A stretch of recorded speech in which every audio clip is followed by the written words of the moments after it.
inconsistency, okay, well, we've seen the champion form Scarlet show up today at least, so that's really exciting. On the other side is Neeb, who sometimes has a little, you know, something's going on, lackluster, he's just not inspired or whatever, he's not giving his all.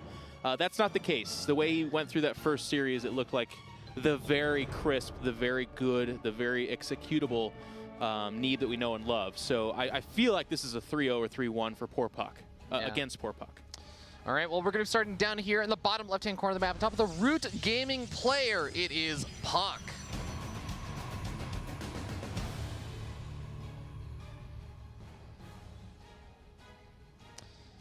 And spawning up here in the top right, we have our red Protoss player. It is Ting's Neeb.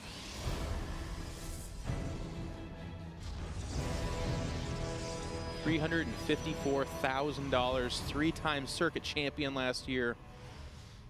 The guy that only until fairly recently have we called the best non-Korean. And he's just then has now slid into probably that #2 slot as Cyril has solidified himself as, on paper, the better player. But I do have to say, in StarCraft, there's been a lot of great players who are like, this guy is really good, he's the best, whatever. But if you don't win those tournaments, if you don't get those results, we don't call him the best. So Cyril gets that title, almost honorary, but he's got to go win some WCS stops. He's got to take that European Championship and do more. Yeah, the other interesting thing is I feel as though the Neeb of today and the past week is different than the Neeb of a month ago. He just looks a lot better the past 2 or so weeks than he did a month ago. I'm not sure what happened during that time, but he's looking really, really solid now. And that, of course, also goes back to that victory at the Chinese tournament. Yeah, which is a big deal. He beat a couple of Koreans there, I believe. And yeah. It wasn't... Like really good Koreans. I think he beat like Innovation and stuff as well, or Rogue or something like that. I believe he beat Rogue. I think it was Innovation as well. And that's an offline final, too. And those Koreans had to travel from Korea to China, so it was might as well have been Korea. Yeah. It's pretty close. Okay. Well, double gateway opening's pretty common in this matchup, Jeff. How do you always feel about like the sentry with the double gateway opening? Yeah, there's a couple of pairings that come out of that. If some players still go Adept no matter what, and then some players go Double Stalker. Double Stalker, as you can see coming out here from puCK, is the more aggressive stance. You can put down any kind of scouting feelers that come out from there. You can build on that and go more aggressive. That's just the less popular one. The Sentry, like you asked about, is really cool because at the timing of that coming out, you will get that hallucinated scout at a time where you're seeing the tech. So if the guy's going in-base fast DT or Stargate, you will scout that before it shows up at your base. Now, a lot of players play off of instinct or just are kind of like, well, if it's 2 Stalkers, it's less likely to be that, et cetera, et cetera. But I just like that for the super safe play, and it's kind of cool that we're seeing that from Neeb, who, you know, on paper is the better player, and now he's going to have the better information. Yeah, I'm kind of... This is really interesting. What do you make of the Xel'Naga Watchtower probe? This is scouting for like an Oracle or something? Just a good thing to do. Again, a lot of players don't take that at this time, so you'd be surprised how many Stargate units fly by that. But also like the proxy stuff that happens, a lot of times you tuck that probe away and then it kind of makes its way to the more critical spot. As you can see with probe, or excuse me, puCK's probe out there at the 3rd base. See how it's just waiting there? It's not necessarily going to do... No, that's not it. Up near Neeb. Oh. But anyways, yeah, so it's now moving out there. Is it going to start a proxy or is it just going to scout? We'll have to wait and see. Okay, Hallucinate Phoenix makes its way across the map as well, so Neeb getting the extra confirmed scout off of that earlier sentry that he made. There's that probe that you were talking about as puCK makes his way over. Sees Nexus timing, sees a couple of Stalkers, which I think is as good as a scout as you're going to get at this point. And puCK actually does shut down that Stalker, or excuse me, the hallucination before it saw the Stargate, and much even more importantly, the Oracle that came off of it. It's a big deal. Well, Stargate, at least he saw that there was a Stargate. He doesn't necessarily know. Yeah, he did see the Stargate. Oh, okay. Let's just show that one more time. Oh, he did, yeah, you're right. But Oracles, like you said, going to be coming out. It's not always super clear whether there's going to be Oracles or Phoenix. And very interesting is that puCK goes for the double Oracle, and he has no idea that Neeb is just pooling up Phoenix right now. Yeah. And we did, by the way, have production clarify it was Scarlet, Time, Cloudy, Rogue, and Hero that Neeb beat. It's not Innovation, but it's not like that's much worse of a list there. Holy cow. Rogue, one of, if not the best player in the world. Certainly at times, at the very least. Anyways, it is going to be that double Oracle. And with a Stargate scouted, Neeb should be in position to really punish this. Double Oracle wants to do a lot of damage. So we usually talk about Oracles in kind of different ways where we're like, okay, it got 5 probe kills. It's not that big of a, you know, that's fine. It can go do other things. Well, when you do double Oracle at this time and you only get, how many kills? Like 2 maybe? He got 4 kills total. 4 in total. He's going to lose both. Yeah. Is he though? Yes. Is he? Yes. Okay. It's a big deal. You have to take into account not just the raw cost of them, 300 in total, but it's when they were built. So that Stargate becomes fairly null and void unless you want to go ahead and build another Oracle. And then the 2 Oracles themselves are just so expensive at the time because that could have been a Robo, that could have been a +1 attack. It's all these different things it could have been. Huge. God. Picking up the Sentry is really annoying here because remember that this whole situation got caused because puCK didn't have any scouting information until the Oracles went in. And guess what? When you lose those Sentries, the follow-up backup scout just also goes away because you can't hallucinate Phoenix anymore. Only kills a few a few probes, but it's a 7 probe difference in advantage for Neeb. Now puCK takes the faster third, but that's a little bit less of a deal if you keep losing workers and aren't able to secure that as fast. It does give you access to a little bit more energy, so you can do things like Chrono Boost a little bit better. But again, that becomes less important here. Now puCK is getting solidified in what he can do from here, so he's going to go charge lot, more than likely add some Templar and get charge and Archons. But it looks like Neeb might not even let him get to that stage. This, okay. Risky though. Yeah, this is a weird timing too, because all of the warp gates are going to be finishing up. The funny thing also is that normally when you have the Phoenix, you get full scouting information, but he's been so focused on picking off workers, he hasn't scouted the main and seen the massive gateway flood. The third is almost like a fake out at this point. 5 gateways behind this though for Neeb too, so it's not like he's not going to have that much. And that third, keep in mind, it's not saturated. So if you look, puCK doesn't have this huge bank and he's warping in like 75 units or something like that. He's warping them in 1 at a time and still doesn't have a bank. So that's how bad of a situation he's in kind of right now. So this third dies for free and Neeb's going to expand behind this. And I just imagine Neeb recalls out for a pretty clean snipe. Or he can just walk out the old-fashioned way, I suppose. If he walks out the old-fashioned way, this is going to get a bit dicey. Okay, there's the recall. I like how they slide into that recall of Phoenix too. Very cool. Stargate SG-1 technology at its finest, I'm sure. But now puCK's in this weird spot where he's like, well, I'm not going to remake that third. I've got the Warp Prism. My gateway's finished. I saw your army. It's not the scariest of things. He's got +1 weapons as well. There's still a chance for him to make something happen here. The High Templars. Okay. That's a misclick, unfortunately. The Guardian Shield goes up. Yeah. Having some Force Fields would be really nice against the Immortals and whatnot. And third base just gets canceled for Neeb. Such a good choice by Neeb, though. If he tries to defend that, it's almost certainly a loss. This is the production tab. You can see he's making just now charge. His Templar Archive's not finished to get another Immortal out. But going up this ramp against this pylon wall that's going to narrow down the space of which is available and kind of mitigates the difference between charge. It's a big deal. This is so nice by Neeb. Very, very good play.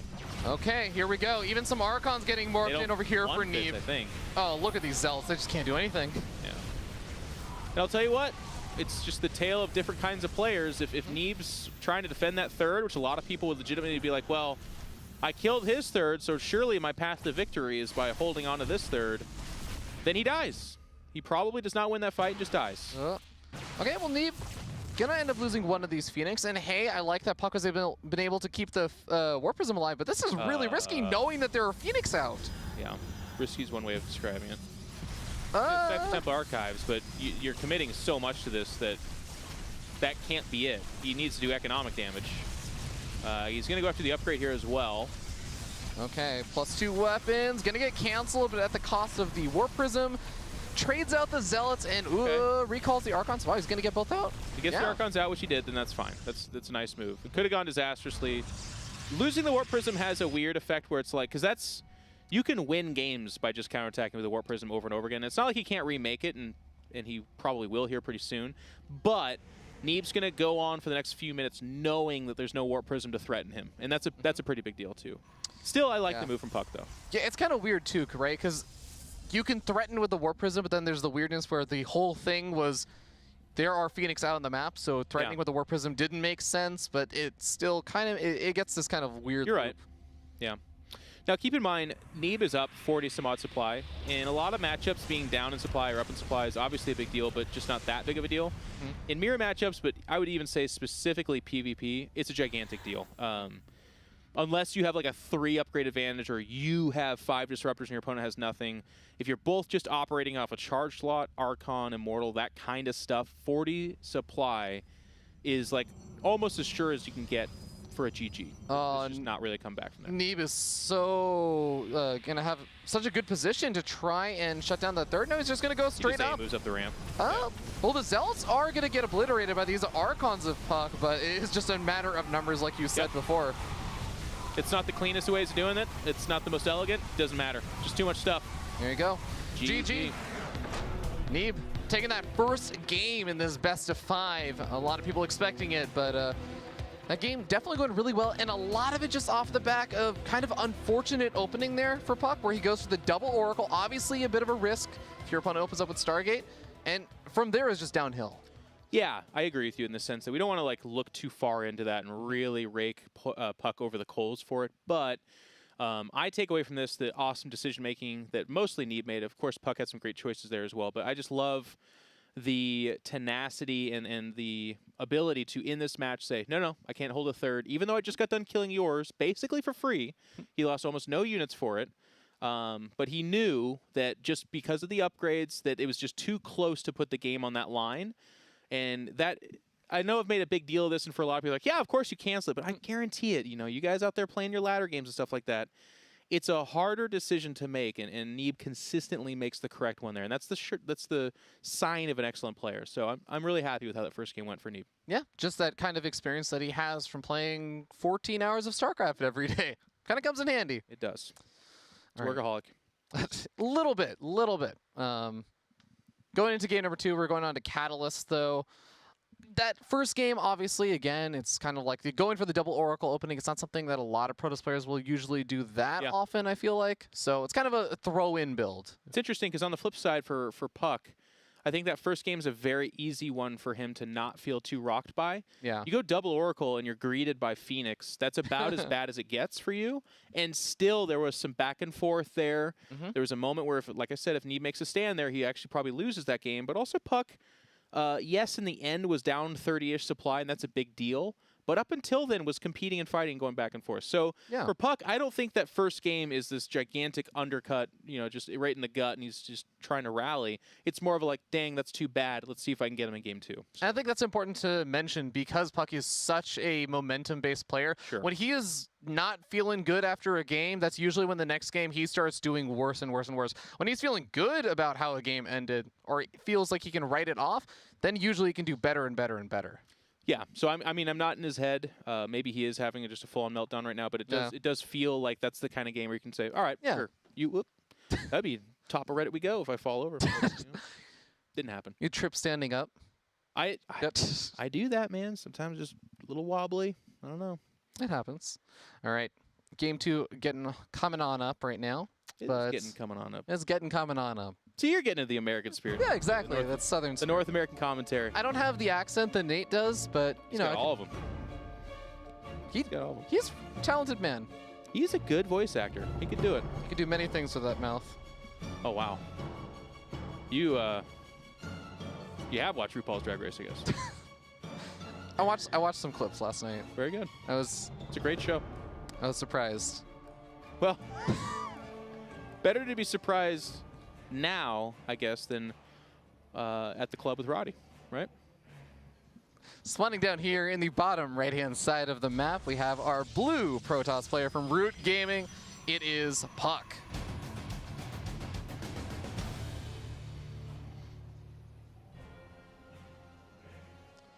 And spawning up here in the top left, we have our red Protoss player sitting up 1-0. It is Ting's Neeb.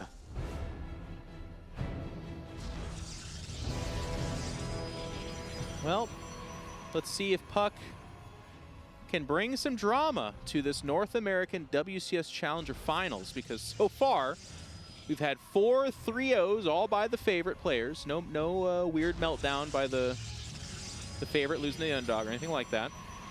And you know, the casters, we don't mind a fast schedule, but think everyone wants to see some really good StarCraft. And it's not that we haven't seen good StarCraft, but good StarCraft in a series that goes the distance or at least kind of goes back and forth. That's, I think, what we're all excited about hopefully getting.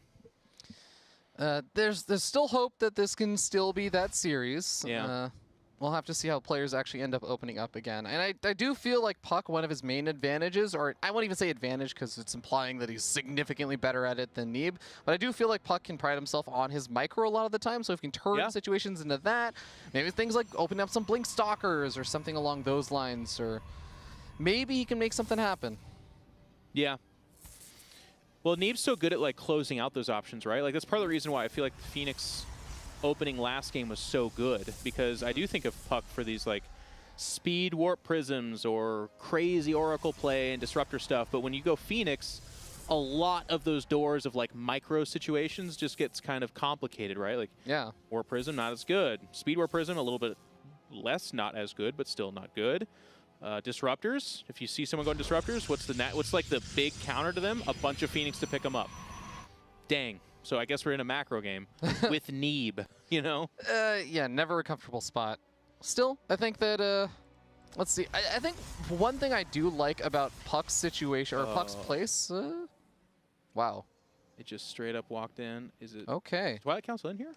Oh, no, that's blue that has Twilight Council. Never mind. But even seeing the lack of tech is interesting. He saw a pylon on the low ground too, which is usually pretty revealing of an intent for a Nexus. Eventually? Well, the lack of tech, I mean, puCK should have a pretty good idea that this is more than likely just an expand followed by. Now, when you expand, by the way, the follow-up is almost always a robo. You don't go Stargate from here. You can, but you just don't. So if I'm going Twilight Council, am I about to see a Dark Shrine? Because that would be crazy. I don't think you would go Dark Shrine.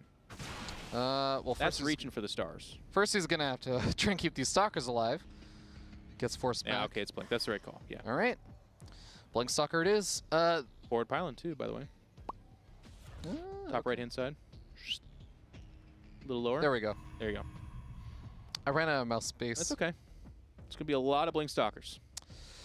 You asked for this. Good call. Yeah. Okay, so you were talking about how the reason why, or you always tend to follow up this kind of faster expansions with a robo. Yep. And a lot of the reason for that is because you want those immortals up, right? Well, it's another one of those things that just is a good answer to most things. So if an Oracle shows up, a lot of times you have a shield battery inside your main, or even if you don't, you have Stalkers. And then, yes, the Observer stops DTs from just ending the game, and Immortals are just good against everything else. It's a great backbone unit. Okay, Warp Gate technology finished up. Should be Observer first, though. Unless he thinks he's under attack, then he might go Immortal. We'll have to wait and see. I mean, he made 3 shield batteries. That's kind of... He's got to be feeling pretty safe. Yeah. He triple wrapped that natural, man. That's a big deal. What does he know about what exactly puCK is doing? Well, okay, now he's going to see everything as he moves in with the Hallucinate Phoenix, sees the Twilight Council, sees the extra gateway that's coming up, but only 3 gateways, I think, right? Yeah, it's not a crazy number of gateways. puCK can still just kind of utilize that expansion, but it's a lot later of an expansion. Yeah. puCK? Disadvantage. Is he going to jump on this? Oh, he realized what's going on. Guardian Shield thrown up, but the sentries are getting focus fire down. Does pick up one of them, but the shield battery's healing him up quite a bit. Yeah, I mean, he gets a sentry, but honestly, with what he did to get to this point, that's not what you're looking for. You can see that Neeb is up 4 workers in the earlier expansion, like you said. The nice thing for puCK is that he did end up expanding, and this is not like an all-in. So if that was 5 gateways, or 4 gateways is more realistic, no expansion, all in, then that first wave was terrible. Terrible situation, but it's not, so he's okay. Right. He's behind, but he's not dead. So with just one Immortal out, you can still kind of poke at it, set off the hardened shields, maybe try and get some damage done, but the 3 shield batteries just make everything so hard to ever get any kind of damage done with this. 3 shield batteries make it really, really difficult. He is picking off some units here. Okay, he has enough Stalkers to one-shot the sentries. Force Field thrown down does trap in some of these Stalkers for puCK for a moment, but he blinks out after losing a handful. Would you say it's worth it? He doesn't quite get the last sentry, but kills the energy on it. Yeah, it was good so far. Becomes less so as time goes on here, but Neeb, playing really safe. He actually shaved off a bunch of the Stalkers just before that attack because he was worried about something showing up in the main. We can see there's no intention for that to ever happen, but 3 shield batteries splitting up the army. You can see that Neeb is like, all right, I'm ahead. Just going to play safe now, and there should not be anything you can do to get back into this. And that's part of what makes Neeb so good. Neeb is not a big risk taker, which is one of the ways you can beat a player that's better than you, is just catch them on an off build or situation. But the better Neeb thinks he is than you, and the more safe he is, or excuse me, the more ahead, the safer the game gets. Oh man, really good sense from Neeb. Starts moving up to the main base right as puCK is about to go there. And Observer just barely managed to survive, but Neeb also snuck out 2 Adepts that are going to move around, confirm. Are you getting a 3rd base? Because you're keeping me kind of contained here on 2 bases for now. But if you're going to try and take a 3rd base, this might prompt a bit of a move out from Neeb. Yeah, he actually gets set in for, I mean, isn't it great being king, right? Like that base goes down exactly as you're here. Shades forward, probably gonna get some damage done at the natural as well. Meanwhile, puCK is donating more and more of his stalkers, and at that natural, I think we're seeing probes die. Yep, couple of workers going down to the Adepts. The charge has been revealed over here for puCK. Well, even this. So he sees 1 gas, sees charge, and he knows. He knows exactly what the potential is for puCK. So the 3rd base timing indicates that he's probably not about to get mega all-in. But the lack of gas means that the Archon count's going to be fairly reasonable. There are probably no disruptors behind this. Certainly no Colossus. puCK is just, Neeb is just continuously getting great information. You can walk out Immortals off that, but then that cuts into your Archon count too. All right, +2 weapons also coming up for Neeb. Just kind of finding more and more ways to kind of get into a better and better position to try and secure this lead. But 3rd base coming up for puCK is, since it's a little bit earlier, you might be able to find some use out of that. It's not substantially earlier. He's still down a few workers. Yeah. It's doing okay, though. Upgrade's fairly similar. Like you pointed out, the +2 attack for Neeb is going to be faster, so that's where it starts to see some separation. But puCK's going to go for an attack here. All right. Oh, that Archon, though. Oh, he's got the Warp Prism. That's okay. I do that all the time. I think it has a way out anyways. You think so, but those chubbly guys, sometimes they have a tough time. Yeah, he actually would have been stuck. Look at Neeb. Shield batteries. Yeah, he's well set up for this. Equal in army supply. And when you have the shield batteries to help out, it really does help out quite a bit. And the Immortals. There's no Immortals for puCK. Nice Warp Prism micro, helping out a little bit with some of those charge loss and keeping them alive a little bit longer. But you can see, Neeb just seems to have a few more units, more charge loss warped in for both sides. But it does seem like Neeb is the one that is keeping those Archons alive a little bit longer. Yep. I think you pointed this out pretty beautifully at the beginning of the Sphere Dragon. They were equal in army supply, but the 2 shield barriers make a big difference. puCK had some fantastic micro, but Neeb not too shabby either. And the 3 Immortals in the back were just laying down pain. They just... it's funny because you don't make Immortals thinking, well, this is going to really hurt Zealots or Archons. GG is called as Neeb takes that game as well. But they're just constant damage at range from behind, and if you do have any Stalkers or something like that, forget about it. But a lot of PvPs get kind of weird because it's the guy with like 7 or 8 Immortals behind the otherwise mostly charged out Archon army that wins the fight because they're just putting out that consistent range damage. I feel like that's one of the kind of losses that maybe starts to weigh on you a little bit more, because that's the loss where it's like you try and open with Blink Stalkers, you get completely shut down, you don't manage to make any damage happen, and then you try and find ways to pull yourself back in the game, and it's just nothing works. Neeb just shuts down everything. Yes. That can be a bitter pill to swallow, especially since it's also game 2, it's 0-2, and it's now in a best of 5, which means you're like, okay, well, game 1 I tried something cheeky, that didn't work. Game 2 I went straight up. It didn't work either.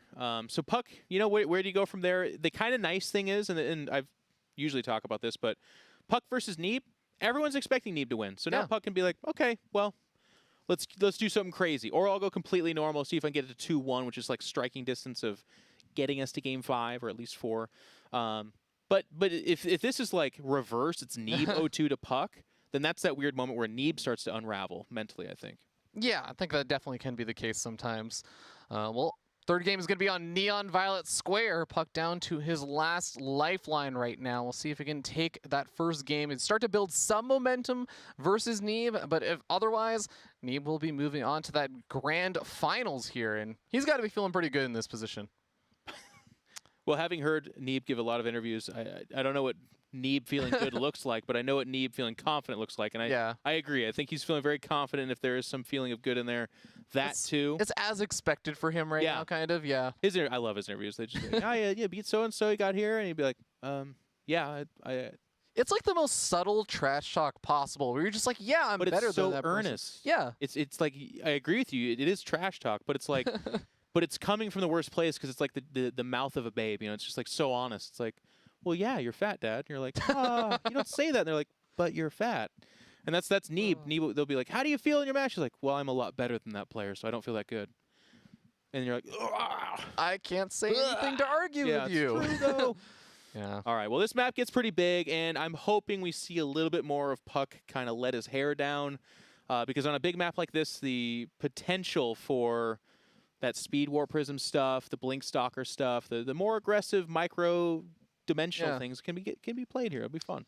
Yeah, I know that puCK also, at least these days, tends to open up with a lot of the Stargate stuff if you watch his stream much, so maybe he'll be able to go back into that and not quite face-off versus double Stargate Phoenix production. Yeah.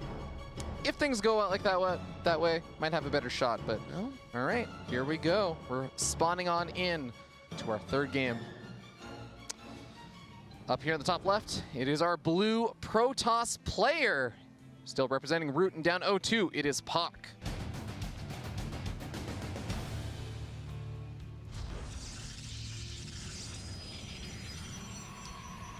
And spawning down in the bottom right-hand corner of the map, we have our red Protoss player, the literal god himself. It is Ting's Neeb.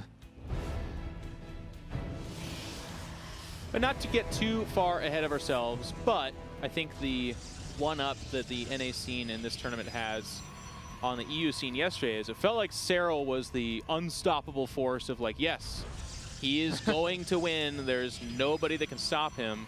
You would say that normally about Neeb, but it's kind of looking like the super sharp, decisive, and awesome Scarlet showed up. So if Scarlet can take care of business against Massa, and Neeb can clean up here against puCK, we'd be heading towards what I believe to be, if you combine the 2 days, the best match of the entire weekend, I would say. Yeah. Potentially, at least. I think so. That's the thing that I always enjoy about Scarlet versus Neeb as well, is that there have been times where Scarlet is out of form, faces off versus Neeb, and it's still a really close, at least fun match, to speak nothing less. Well, she is the good kryptonite to him. She's an aggressive, mix-it-up kind of Zerg, and that is what puCK can, or not puCK, excuse me, Neeb can suffer against. We've seen Neeb drop some of these series where you ask, in the past, it's been like the Korean Zergs, and they're like, oh yeah, I think back to BlizzCon, where they just kind of figured out if you're just aggressive and cheesy against Neeb, he just kind of buckles. And that was unfortunate for us, you know, Neeb fans and North American fans, but it was an interesting development at BlizzCon to see happen. Nice snipe off there from puCK, and it's important that he actually did get that kill because he's proxying a pylon in the middle of the map, and just denying that scout for a little bit longer does buy puCK some more time. Oh, it's a huge deal. It's a huge deal. Is there even a...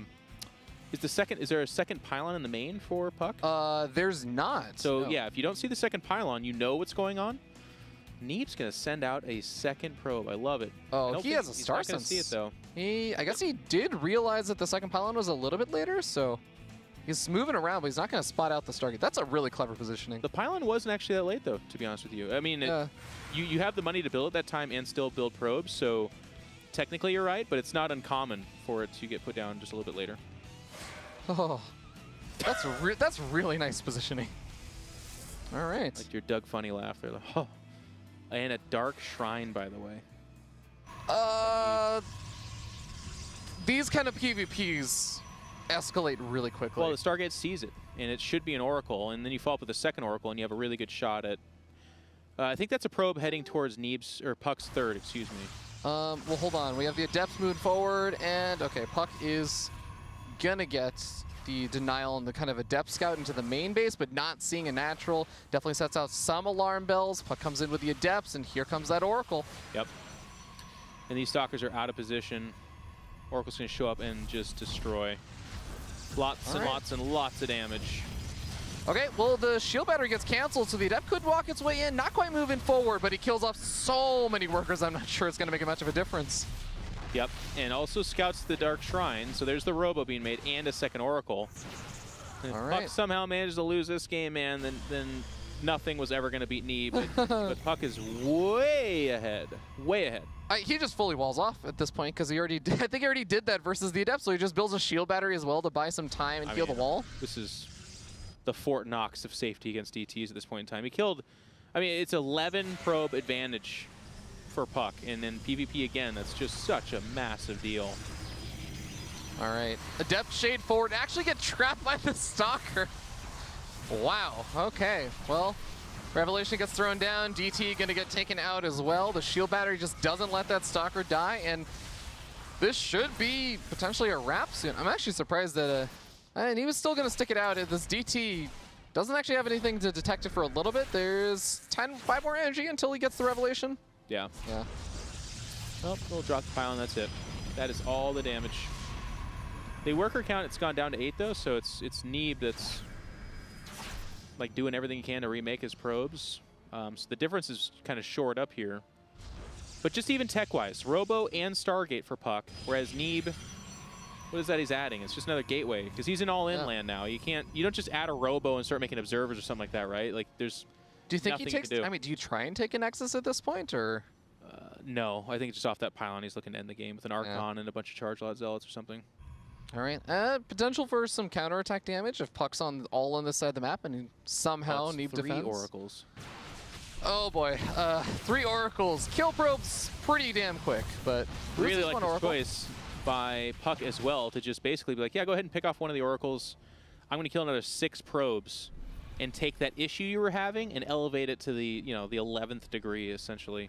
He also sees no Nexus and all the probe death and has to figure the only way he can lose this game is some wonky attack back at home. So he's going to pull everything back and just defend.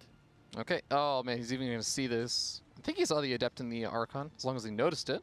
But yeah, that is a pretty good reveal of, oh, you're making some Archons. You're going to come for a big attack. Cool. Let me just wall in, get some shield batteries up, and he's super safe and sound. I think Need's going to run up this ramp, get hit by that time ward, and then, or stasis ward, excuse me, I call it still old school time. Anyways, and then just leave the game. Be like, all right, good game. Yeah, wouldn't surprise me. If there was anything up here less than this for some reason, maybe, but there's just not going to be. All right. Going to be adequate defenses. Well, 1 Oracle's going to go down, but there's a Surge Stasis Trap setting off on 3 Zealots, having about the Zealot count that Neeb has over here. Second Stasis Trap just catches 1 Zealot, but it's still just the shield batteries, the immortal, the impregnable defense of puCK right now. Well, I expected him just to auto-leave, but he's like, you know what? I'm really surprised because we can do this. I feel as though puCK is that player. He's so momentum-based that I used to hear players like PvP say, yeah, you know what, if puCK's winning, and he has a Disruptor shot that's going to kill all my stuff, I just leave the game before the Disruptor shot even goes off. Because I don't want him to feel good at all about his victories. Yep. Well, there you go. GG. And we have our first two-way. Both players have won and lost a game at least so far First today. non-3-0 of the day. Yeah. There you go. Oh, boy. Can be done. Okay, well, puCK is, I feel like, already starting to build a little bit of momentum off that last game, even if it was partially just because, like you said, Oracle moves in that game, and Neeb, by going for a Dark Shrine, you just don't have defenses versus the Oracle in large numbers, and it gets scouted. Yeah, it just... The probe died early on, so it doesn't see anything. He even re-scouted with the second probe and checked places with his Adepts and still didn't know it was coming. Yeah. So puCK doing really well just off of the opening and kind of the choosing the place of where the Stargate was, like you said, sniping off that probe. So everything really going quite well for puCK. And he's going to feel feeling good, but at the same time, it's also one of those games where Neeb's like, it happens. I went for the Dark Shrine. It's clearly something that doesn't do well versus that kind of opening. So that's just the risk that comes with it. Yep. I think Neeb is completely fine. It's this next game where, I mean, obviously if puCK loses the end of the series, but if puCK wins, that momentum you talked about, that feeling good, it can switch around because it is Neeb that's like, this is supposed to be a dream semifinal for him. We saw the stats. We saw the map score and the match score. It has not been close. Neeb has been very dominant in the North American scene, but to get close in a PvP against puCK, can start to happen. Start to believe. Well, don't worry, Jeff. We're going to make sure that we just halt as much of the momentum as possible for puCK by going to a short little break. Guys, we'll be back with WCS NA Challenger in just a little bit.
Welcome back, ladies and gentlemen, to WCS Challenger. We are still here in our first semifinals match of puCK versus Neeb, ready to move into game number 4. My name is Fear Dragon. Jeff is on the desk, good old in control, and puCK is starting to build up some momentum, a little bit. It starts somewhere. It starts somewhere. Nice game, but you know, another one of those situational kind of. It's not like he necessarily mega outplayed Neeb. I think you were right. Your first kind of couple words after the match where Neeb can be like, okay, I lost that one. But it's going to be this next one. This one's the big one. This is the swinger. So, like, momentum being built there, okay, yeah, we'll do the cheeky caster thing. We're like, split mains everything. It could be like that. But to win 2 in a row against Neeb, and then you really start to believe it can happen. Yeah, and like you said, it's the beginning of something potentially, and puCK is the player that he wants. It's not even so much about making Neeb feel bad as it is with some other players, I think, where it's like, yeah, you know, it snuck in a good victory, and it make my opponent feel bad. No, it's for puCK, it's like, yeah, I feel good about myself, and now I can move into the next game and play better. So, is puCK the kind of mouse that if you give him a cookie, he's going to want some milk? Is that what you're saying? I think if you give him a cookie, he's going to start his own bakery, start making his own cookies. Wow. He's that productive when he feels good. Okay. You didn't get the reference, did you? I read when you give a mouse a muffin. I don't think it's a muffin. I've heard it both ways. I mean, you know what? To be fair, maybe you did read when you give a mouse a muffin, and I don't know that reference. That's I think it's fair when enough. you give a moose a muffin and when you give a mouse a cookie. It's the exact same story. Except a moose and a mouse, right? Yeah, it is. And don't feed mooses. Man, they are violent animals, actually. Are they? You know that? Yeah. Hmm. They're scary. Mice, not so much. They can carry the plague, but that's about it. Well, makes sense then. And that's only if you come in contact with their fecal matter. But we're moving into territory that is both educational, but perhaps inappropriate. Because we just mentioned poo-poo. All right. Well, I think that game 4 is almost ready to get started. It's going to be on Acid Plant. And so far, I guess we've had pretty good variety of openings. We've had the Stargate openings from both players. We've had a Dark Shrine. We've had Blink Stalkers. We've had the Robo opening. Pretty much everything under the sun so far, which is one of my favorite things about PvP. A lot of diversity there. We shall see what comes out here. We're just waiting on these players to confirm their readiness. There it is. Acid Plant, it does have a low ground natural with kind of a wider open space. Am I thinking of the right map? Yeah. Yeah. So do you revisit the Blink Stalkers? I don't think so. You already kind of saw, you got information from Neeb earlier where it's like, if he thinks you're going to be aggressive, it's 3 shield batteries. And I love that. That's great. But I think at the same time, it doesn't entice you to be like, oh, this guy's going to take it lightly. If he even catches a whiff that I'm thinking about some kind of attack, he goes mega defensive. I mean, do you think that's something that's exploitable, though? You trying to fake the aggression a little bit? Could be. And I do like Blink Stalker openings where you kind of threaten that, skip your own robo, get a faster third perhaps, and then just leave the Blink Stalkers as a scary thing. Now, on the flip side, we already saw Neeb's willing to throw down a Dark Shrine and just go for the cheap wins. So there is that mental warfare going back and forth. But to your point, I think you could possibly get an overreaction out of Neeb. All right. Well, game is finally getting started, ladies and gentlemen. We're hopping into it. See if we can finally get one game 5 today. Just one game 5. That would be sick. It's also a little scary, though. Like, Neeb losing here, it's not supposed to happen. That's not how the Matrix has it written out. All right. We are going to be starting in the bottom right-hand corner of the map. On top of the red Protoss player is going to be Ting's very own Neeb.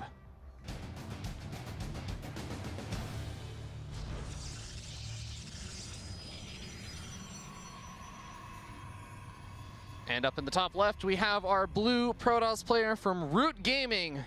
It is puCK. Did you know puCK backwards is cup? Yes. And Neeb backwards is bin. You're going to use that one when you zoom in a has-been? No. Is that what some people say? No. Nobody says that Neeb is a has-been. Can't say that yet, I guess. Not yet. Hard man to interview. He's done better, though. And some people get warmed up to him. I like the rare Alex Sunderhaft smile. When you get him to laugh a little bit. Because it's equal parts. It's funny because he kind of looks at the interviewer and is like, "Are you trying to make a joke right now?" It's like a little bit of that, but it's also a genuine laugh too. Oh yeah. It's not a polite laugher. If you get a laugh out of him, it's an honest to God laugh. Oh yeah. I almost more so that he's a hard person to interview, not in the sense that he has nothing to talk about. He just actually refuses all interviews that he isn't forced to do. Yeah, well, I don't blame him. Knows his worth, I guess. All right, puCK. This is interesting. So he's going to go for the proxy pylon, but this is not next to Neeb's base. This is kind of next to his own. So this could be a Stargate, but this could also be something like his own Dark Shrine. Twilight Council. Ready for it? Get ready. He might trap his probe, though, if he does it right there. Careful.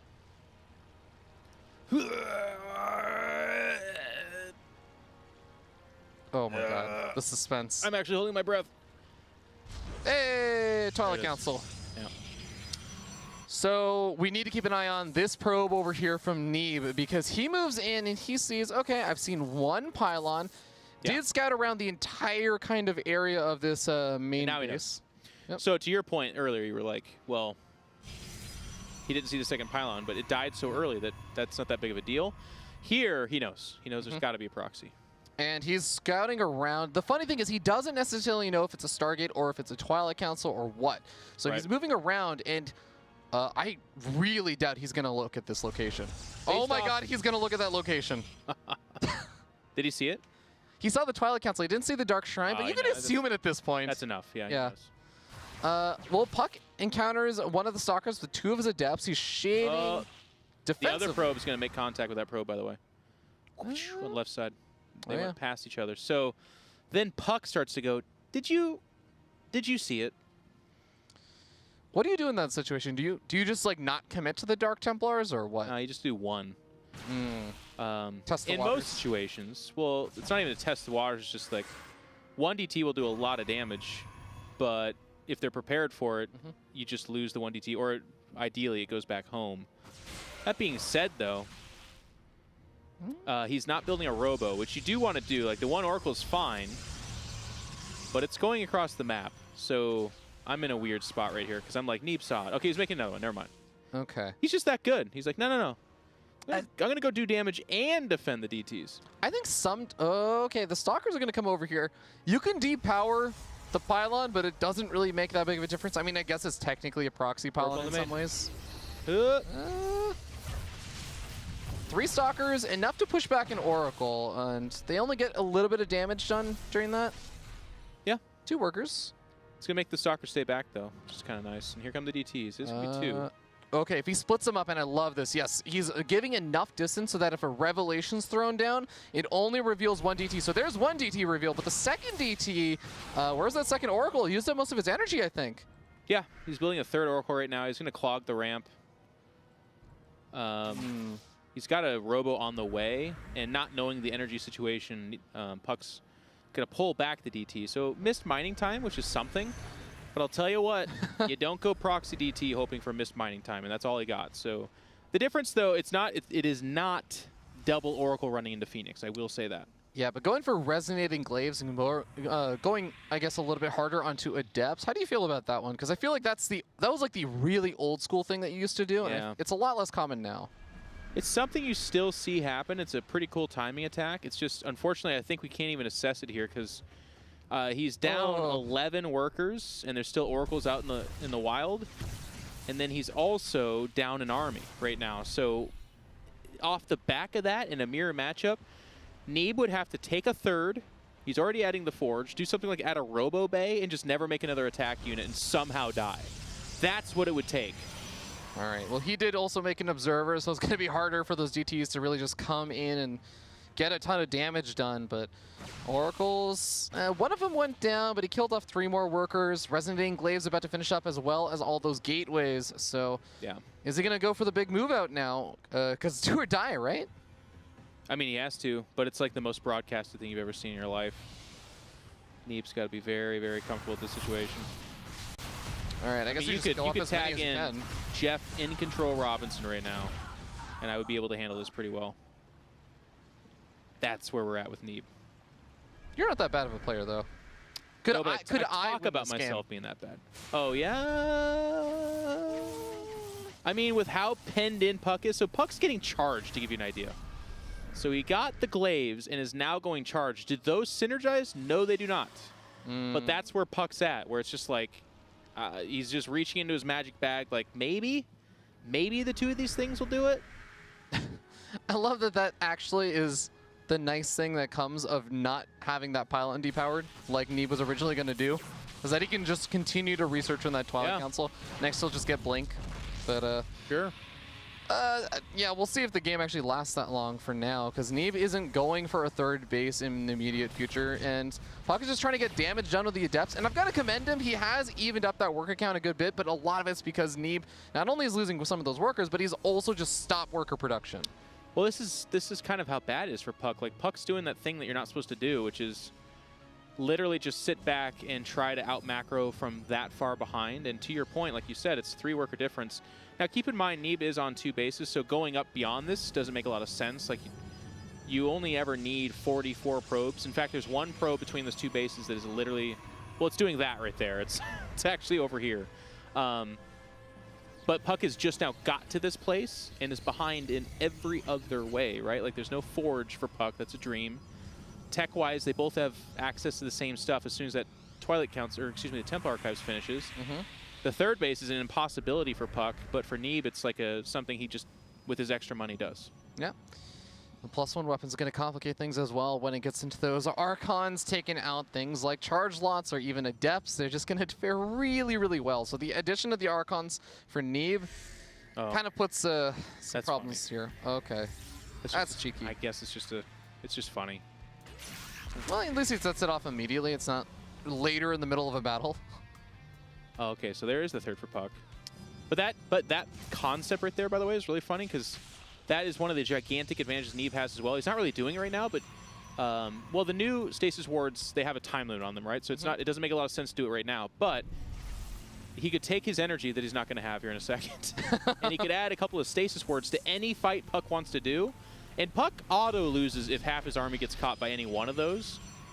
And he doesn't have observers. He's just now making his robo. So yeah, puCK's just going to full on do that thing where it's like, I'm going to add a later forge and have a later 3rd and smaller army and less econ. It's funny because this is how puCK, I feel like, he used to play. It's less so how he plays these days, but I guess he's going to kind of bring it back where he just says, even if I'm behind, I'm just going to try and bring this out into a macro game. And then he just gets out a couple of units, like a DT or a War Prism, and he just tries to even up the game from there. And he can pull back in these kind of situations from it. It's just as, air quotes, a bad decision as him attacking off 2 bases, down 15 workers into a defensive Neeb. So I'm talking about it as if it's that thing you're not supposed to do, because I really do think it's just an auto loss anyways, but I think the attack was also an auto loss. So this is like the 1% better decision, I think. Oh man, puCK would, I'm sure, kill for some shield batteries or something here, but he just doesn't have time anymore. Here we go. Zealots are going to be charging on forward, and puCK has a lot of Archons to work with, but look at all the Immortals that are not quite involved in the fight just yet, but they're involved. Stasis Trap. Oh god, it catches the Archons, catches the Zealots, and that's it. GG. Neeb takes the series 3-1. Yep, so you had that trip up the game before, a little cheeky play out from puCK, able to snipe the scouting probe and then pull off that proxy Stargate. This time around, you live by the sword and you die by it, right? Because Neeb scouts this and makes all the like top tier rigid choices. He sends the first Oracle across the map anyways because he knows the timing's just that well. Second Oracle, yes, the DT split up, but his reaction was flawless. He gives him no deaths.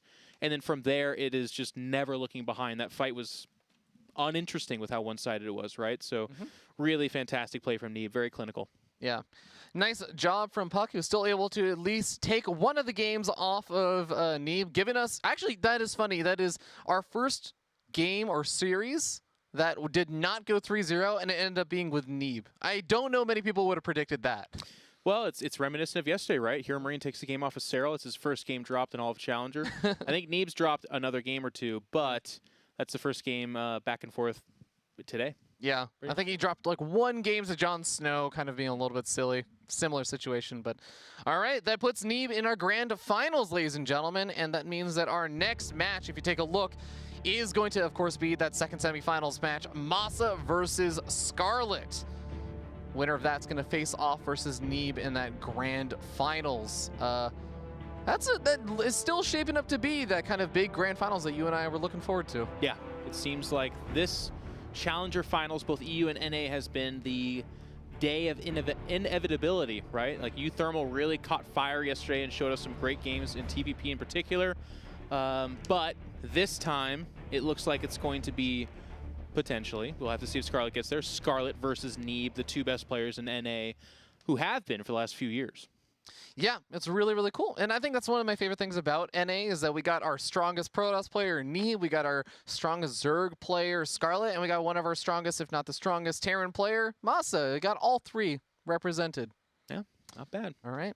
Well, ladies and gentlemen, we'll see you guys in a little bit with that second semifinal match. Don't go anywhere. We'll be back in a little bit.